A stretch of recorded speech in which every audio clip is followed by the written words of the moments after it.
এখন কয়টা বাজে? এত সকাল সকাল যাচ্ছি কোথায়? আমরা আজকে যেতে যেতে বলবো তো। এই যে স্টেশন, লাটাগুড়ি স্টেশন। আমি আমার মুখটা দেখাচ্ছি না এখন, কারণ আমি খুব ভয়ে আছি। আমি দেখাচ্ছি তোকে। Hello friends, good morning. কেমন আছো সবাই? তো আজকে আমরা যাচ্ছি স্কন মন্দির, শিলিগুড়ি স্কন মন্দির। তো আমি এসেছি দিদির বাড়িতে। দিদির বাড়ি থেকে 7:30টার দিকে, মানে সকাল 7:30টার দিকে আমরা বাড়ি থেকে বের হইলাম।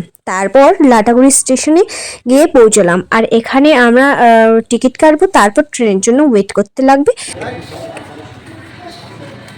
ট্রেন ছিল 8টার দিকে, আর আমরা এখানে একটু তাড়াতাড়ি পৌঁছে গেছি। তো এখানে এখন আমরা ট্রেনের জন্য ওয়েট করছি। একটু পরে টিকিট কাটবো। টিকিট কাটার পর আমরা কিন্তু চলে যাব লাটাগুড়ি বলে সরি শিলিগুড়ি স্কন মন্দির। তো নন্দীকে এখানে আমি ভিডিওতে আনার চেষ্টা করছি, কিন্তু আসছেই না, মানে এত লজ্জা পাই কি বলবো। আর এদিকে ফটো তুলবে, কিন্তু ও ভিডিও করতে একদমই পছন্দ করে না বলতে ও লজ্জা পায় ভীষণভাবে। তো আমরা ট্রেনের টিকিট কিন্তু কেটে নিলাম। দেখতেই পেলে আমি টাকা বের করে দিলাম। সঙ্গীতা দি গিয়ে ট্রেনের টিকিটটা কেটে নিল। আর এদিকে দেখো, ট্রেনের টিকিট কাটার পর আমরা যা করছি, স্টেশনে এত ফটো, আবার ওখানে গিয়ে যে কত ফটো হয়, মানে গ্যালারি একদম ভর্তি হয়ে যাবে, কি বলবো আর এদেরকে। তো দেখো, তারপর সঙ্গীতা দিয়ে আর আমি কয়েকটা ফটো তুলে নিলাম। আর ওরাও বেশ কয়েকটা ফটো তুলতে তুলতে আমাদের কিন্তু ট্রেন একদম চলে এসেছে। আর আমরা কিন্তু ট্রেনে একদম উঠে বসে বললাম। তারপর চলো যাওয়া যাক সেখানে, মানে স্কন মন্দিরে প্রথমবার যাচ্ছি। বোরিং লাগছে, সেই বোরিং লাগছে। তোর তো ফার্স্ট টাইম নন্দী, কি ব্যাপার? বোরিং লাগছে। এই 2-3 ঘন্টার রাস্তা, তো কয় ঘন্টার? 2 ঘন্টা, তাতেই বোরিং। আর মানুষগুলো যখন অনেক দূরে যায়, 3-4 দিনের, তো ওদের কি অবস্থা হতে পারে?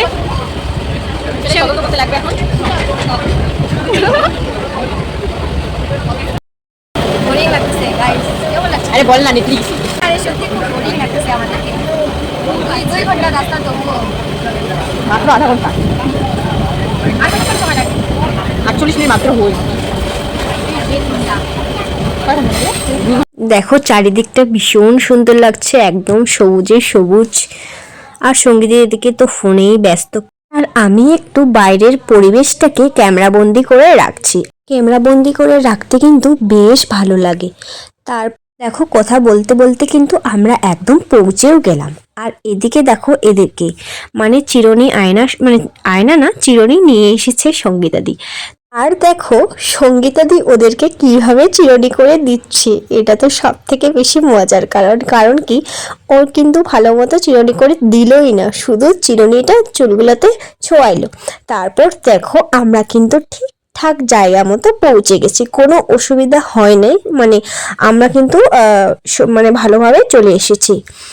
তো ভগবানের কাছে আসছে যখন, তো ভালো মতো ভাবেই এসেছি। দেখো বাইরেটা যে এত সুন্দর সাজানো গোছানো, দেখি একদম শান্তি।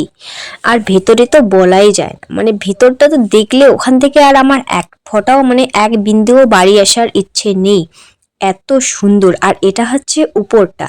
আর আমরা ভেবেছিলাম যে আমরা পুজো দিয়েই তবে বাড়ি আসবো, কিন্তু সেদিন ছিল জন্মাষ্টমী, এর জন্য কিন্তু প্রচুর ভিড়। আর আমরা যদি পুজো দেই, তাহলে কিন্তু বাড়ি আসতে আসতে আমাদের মানে রাত হয়ে যাবে। আর আমাদের যেহেতু 4টার দিকে ট্রেন ছিল, সেহেতু আমাদেরকে তাড়াতাড়ি ফটো তুলে তাড়াতাড়ি ঠাকুরকে, মানে পুজো তো আমরা দিতে পারলাম না, তো প্রণাম করে আমাদেরকে কিন্তু যেতে হবে, যেহেতু আমাদের ট্রেন হচ্ছে 4টার দিকে। তো তাড়াতাড়ি করে আমরা ঠাকুরকে প্রণাম করে ঠাকুরের দর্শন নিয়ে আমরা কিন্তু সমস্ত, মানে মন্দিরটা ঘুরে ঘুরে দেখলাম। আর ফটো ভিডিও অনেক তুললাম। তো দেখো মানে এত সুন্দর। এটা হচ্ছে মন্দিরের উপরটা। তোমরা যদি কেউ যেতে চাও, তাহলে কিন্তু একবার হলেও গিয়ে দেখে আসো স্কন মন্দির শিলিগুড়ি। ভীষণই সুন্দর, গেলে একদম মনটা সত্যি ভীষণ ভালো হয়ে যায়, মানে সব দুঃখ কষ্ট একদম নাই হয়ে যায়। তো দেখো আমি কিন্তু অনেক ফটো তুললাম, আর ওরা যা ফটো তোলা শুরু করছে, মানে কি বলবো। আর এখানে ঠাকুরগুলো দেখো, রাধা কৃষ্ণ, মানে এত সুন্দর, মানে মনটা একদম আমার ভরে গেল দেখি। তারপর দেখো এখানে কিন্তু কীর্তন হচ্ছে, মানে ভীষণই সুন্দর, মানে কি বলবো। আর এত সুন্দর সবাই হাত তুলে, মানে কীর্তন, কি বলবো আর, এই মুহূর্তটা আমরা দারুণ এনজয় করেছিলাম আর ভীষণ ভালো লেগেছে, মনটা সত্যি ভীষণ ভালো হয়ে গেছে। মানে কি বলবো, বাড়ি আসার তো একদমই ইচ্ছে নেই, তবুও আমাদেরকে জোর জবরদস্তি আসতেই হবে, যেহেতু আমাদের 4টার দিকে ট্রেন। আগেই বলেছিলাম, অনেকবার বলা হয়ে গেল, কিছু করার নেই।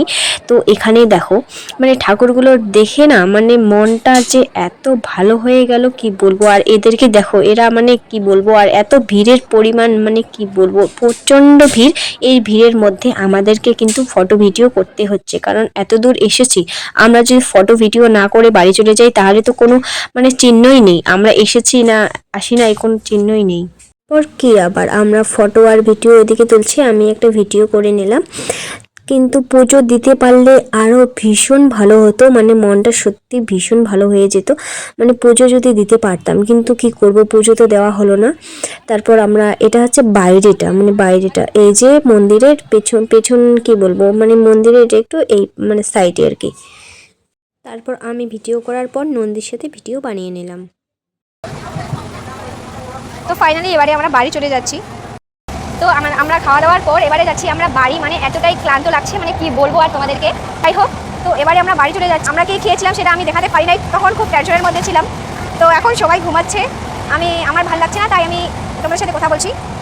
এই দেখো, সঙ্গীতা দিকেও ঘুমায় পড়ছে, এদিকে আছে ভাগ্নি আর হচ্ছে ভাগ্নি আর নন্দিতা, ওরাও ঘুমাচ্ছে।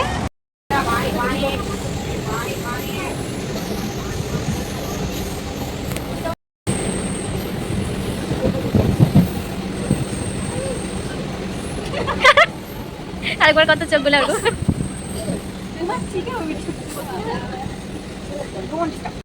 তো আমরা সবাই কফি নিচ্ছি, কিন্তু মাসি খাবে, মাসি বলবে যে কেমন হয়েছে।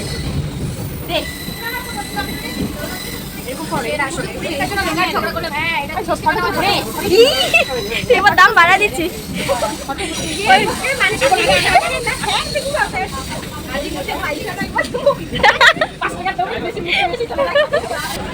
তাড়াতাড়ি খাওয়া যায় বাবা, খুবই সুন্দর ছেড়া। আরেকটা বলে ভালো লাগতো, সঙ্গীতে পয়সা পাই করতাম।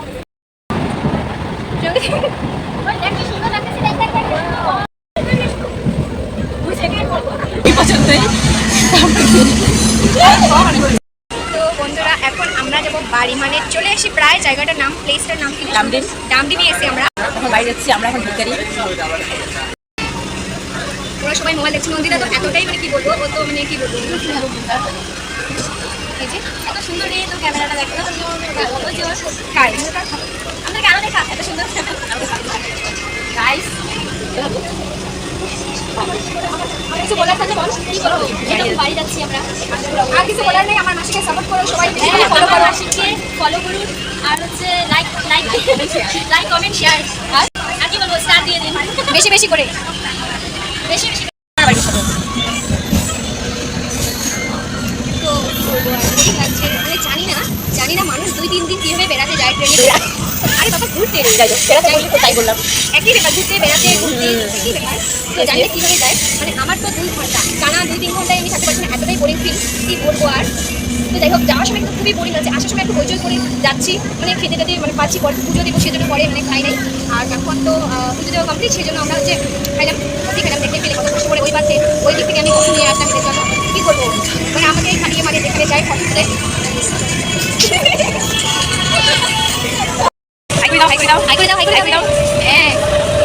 কেমন লাগে করে গেছি। ইস, ট্রেনে এত পরিমাণে মশা। সো ফাইনালি আমরা ট্রেন থেকে নেমে পড়লাম, এতটাই সন্ধ্যা হয়েছিল। কেমন লাগলো ভিডিওটা অবশ্যই জানিও।